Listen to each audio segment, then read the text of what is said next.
이걸 무조건 무차별적인 실형으로 선고를 한다는 거는 제2의 보이스피싱 피해자는 오히려 현금 수거책들이고 이 피해자는 오히려 국가가 만들고 있는 게 아닌가.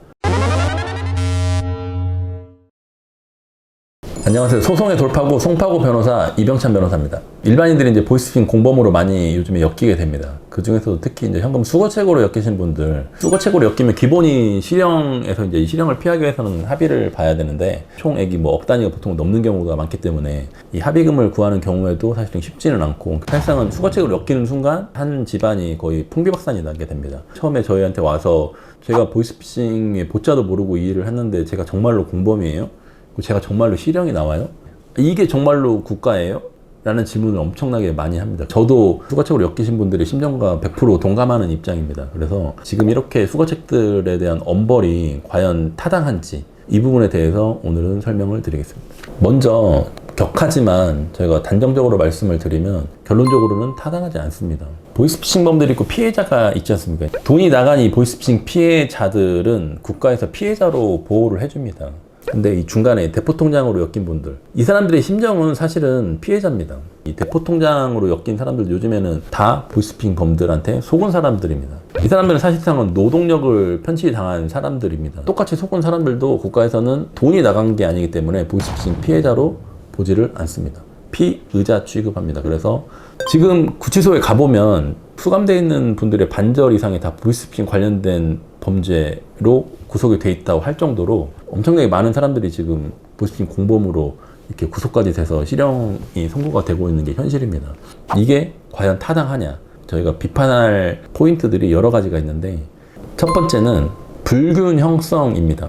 똑같이 보이스피싱 공범으로 그 대포통장 역할로 엮인 사람들이 전달책과 이제 수거책이 제가 있다고 말씀을 드렸었는데 근데 그 사람들은 자기 통장으로 돈을 받았다는 이유 하나로 절대 실형이 안 나옵니다. 근데 이 수거책 알바를 했던 사람들은 그냥 이 알바를 먼저 하고 했다는 이유 하나로 그냥 이렇게 실형. 비슷한 유형의 이런 사람들과 비교를 해봐도 이 양형에 너무 심한 불균형이 있습니다. 그리고 또 하나 저희가 비교를 해야 될 대상은 전화 상담원들입니다. 전화 상담원들은 중국으로 가서 대포폰으로 그 한국에 있는 사람들 보이스피싱 전화를 하게 되는 건데 처음에야 당연히 속아서 중국으로 넘어가게 됩니다. 그 전화 상담원들도. 근데 이제 비자 기간이 3개월이기 때문에 3개월이 지나면 한국에 왔다가 다시 중국으로 넘어가게 됩니다. 그래서 3개월 동안은 몰로 가서 협박당하고 여권 뺏기고 이래서 내가 어쩔 수 없이 했다 라고 이제 변명을 할 수는 있는데 1년 동안 전화 상담원 역할을 했다고 하면 최소한 2-3번은 자기 자발적으로 중국에 다시 들어간 겁니다. 이 사람들의 고의의 정도는 확정적 고의입니다. 보이스피싱 범들입니다. 그럼 보이스피싱 자기가 하는지 알고 일을 한 겁니다. 그러면 일반인들이 수거책으로 엮였을 때 이 사람들의 이 비난의 정도와 중국까지 넘어가서 자기가 보이스피싱을 하는 줄 알고 확정적으로 했을 때 이 사람들의 이 비난의 정도 누가 더 심하다고 할 수 있습니까? 당연히 중국까지 간 전화 상담원이 비난의 정도는 심하겠죠. 근데 양형의 정도는 누가 더 심할 것 같습니까? 이 말도 안 되게 수거책들은 무조건 실형입니다. 이 사람들 다 거의 평균 2년 정도는 실형을 하고 나는 거고 이 전화 상담원들은 저희가 뭐 의뢰인으로 다뤘던 사안도 많지만 집행유예로 나온 사람들이 허다합니다 이게.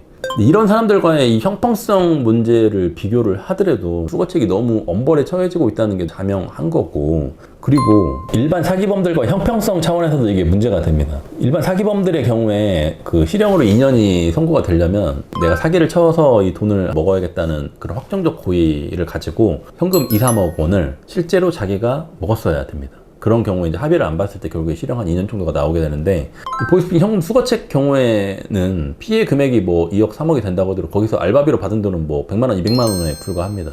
그리고 보이스피싱에 대한 어떤 확정적 고의도 없고 그냥 미필적 고의라는 것 때문에 처벌이 되는 건데 확정적 고의를 가지고 2-3억의 돈을 실제로 수익을 얻은 사람이 2년이 나오는 이 일반 사기범과 현금 수거책은 미필적 고의로 자기가 먹은 돈이 100만 원, 200만 원에 불과한데 결국에는 실형 2-3년이 나오는 단순히 비교만 해봐도 이건 사실은 현금 수거책이 너무 과잉 처벌을 하고 있다라는 거에 어떤 반증으로 삼을 수 있겠고 세 번째로는 판결의 비논리성입니다. 미필적 고의를 인정하는 그 논리 순서를 간단하게 말씀을 드리면 첫 번째는 보이스피싱 범행은 되게 사회악이다. 두 번째는 이 보이스피싱 범행의 피해자들, 그 구성원들은 서로를 잘 모르는 점조직으로 운영이 되고 있다. 세 번째는 이렇게 점조직으로 운영되고 있다는 것은 사회에 널리 알려진 사실이다. 네 번째는 이렇게 사회에 널리 알려진 사실인데 왜 본인은 이를 점의 역할을 했느냐.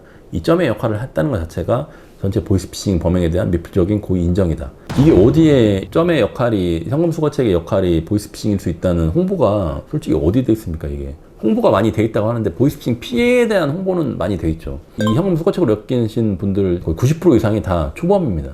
아예 그냥 다른 처벌을 받은 적도 없고 그냥 일반인들입니다, 일반인들.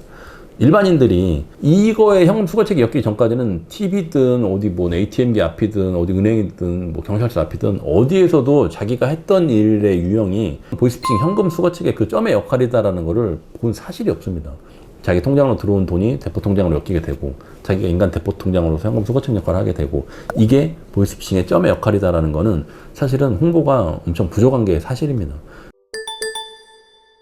여러 가지 형평성 차원이나 이런 논리성 측면에서 사실은 지금 보이스피싱 현금 수거책을 처벌하는 이게 너무나 과중한 처벌입니다. 보이스피싱 범들을 잡을 수가 없는 상황에서는 어쩔 수 없는 조처라고 하더라도 그 실수의 정도에 따라서 무죄, 무혐의, 기소유예, 벌금, 집행유예까지만 줘도 사실상은 이거 한 번 엮인 사람들 절대 이런 일 안 합니다. 이렇게 해서 방지를 충분히 할 수 있음에도 불구하고 이걸 무조건 무차별적인 실형으로 선고를 한다는 거는 제2의 보이스피싱 피해자는 오히려 현금 수거책들이고 이 피해자는 오히려 국가가 만들고 있는 게 아닌가, 이런 문제점을 제가 지적을 하는 겁니다.